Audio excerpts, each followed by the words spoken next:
أعوذ بالله من الشيطان الرجيم بسم الله الرحمن الرحيم صلى الله ta'ala ala habibihi Muhammad wa alihi wasallam. Assalamu alaikum and welcome to our segment on Surah Ibrahim. Inshallah, today we will cover the fourth Ruku of Surah Ibrahim, verses 22 to 27.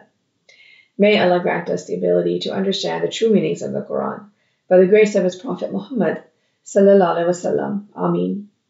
With this dua, let's begin the fourth Ruku of Surah Ibrahim. Verse 22.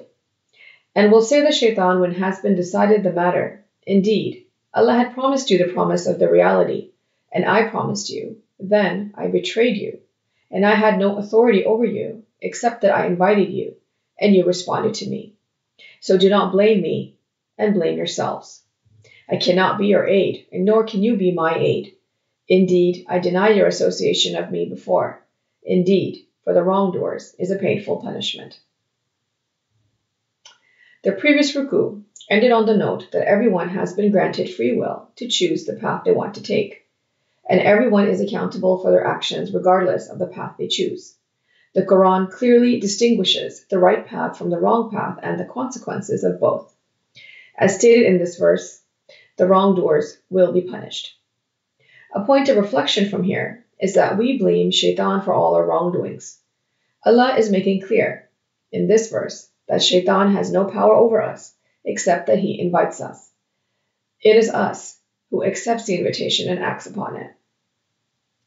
The Quran warns us about Shaitan and to steer clear from him and his following.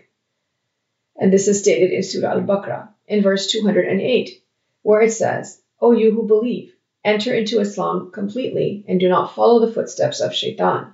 Indeed, he is to you one to cause dissension. Clear. Let's go on to verse 23. And will be admitted those who believe and do righteous deeds to gardens beneath which rivers flow, abiding in it for a long time by permission of their Lord, and their greeting therein will be peace. Just as the wrongdoers will be punished for their actions, as described in the previous verse, those believers who stay steadfast on Allah's path and do good deeds will be rewarded for their actions. That is a promise of Allah as stated in this verse. They will always be at peace granted to them by Allah. An important point to note in this verse is that just saying you believe in Allah and His Messenger, the Quran, the hereafter, and the angels is not enough. That's only half the formula. It must be followed by action. We must follow Allah's commands and be mindful at all times of our thoughts and actions being aligned with what's commanded of us. We are reminded of having faith and then acting upon it, and the reward for both throughout the Quran, as stated in Surah Ashura in verse 22, where it says, And those who have believed and done righteous deeds will be in flowering meadows of the gardens, having whatever they will in the presence of their Lord. That is the greatest bounty. Let's go on to verses 24 and 25. Do not you consider how Allah sets forth an example, a word beneficial like a tree beneficial, its root is firm and its branches in the sky, giving its fruit all the time by permission of its Lord. And Allah sets forth the examples for the mankind that perhaps they will remember. Allah has set a beautiful example of the power of the tongue and the good spoken word. Our words can remain in the minds and hearts of people for a long time. It's a great reminder to speak positively and find the goodness in things instead of the bad. This creates positive energies all around us, creating feelings of happiness, peace, comfort, safety, love, encouragement, and acceptance. These energies bounce off to the people around us, and their energies bounce off, and so forth.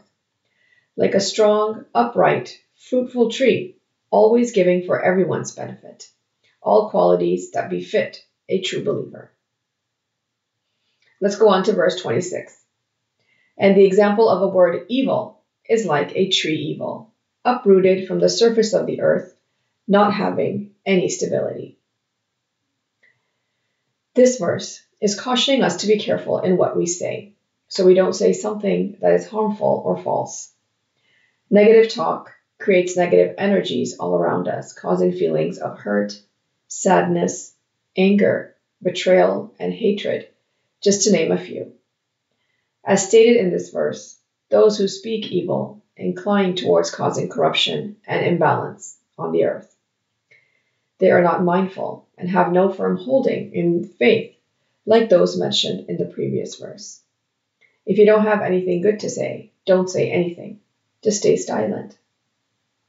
We are reminded of what constitutes good in our speech in Surah An-Nisa, in verse 114, where it says, "No good is there in much of their private conversations, except he who orders charity or that which is right, or conciliation between the people.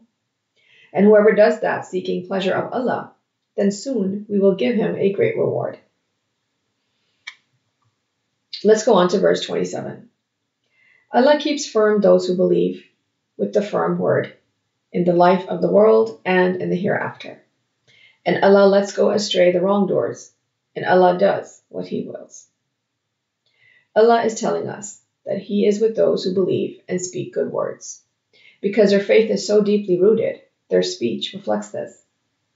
Allah will support them to continue to be this way, spreading goodness and positive energies, as long as their faith is strong in this life and the hereafter, while the wrongdoers will continue to stray from Allah's path. We are reminded of speaking the truth and saying things that bring benefit to others in Surah Al-Ahzab, verses 70 to 71, where it says, "O you who believe, be mindful of Allah and speak a word right.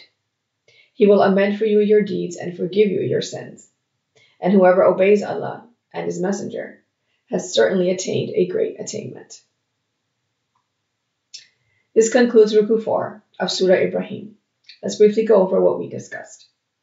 Everyone is accountable for their actions and will be recompensed for their deeds. Those who do wrong and follow the footsteps of Shaitan will be punished, while those who believe and act upon Allah's commands will be rewarded, as promised by Allah.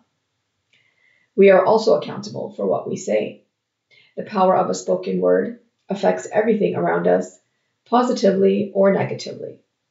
Allah is with those who speak good words in this life and the hereafter.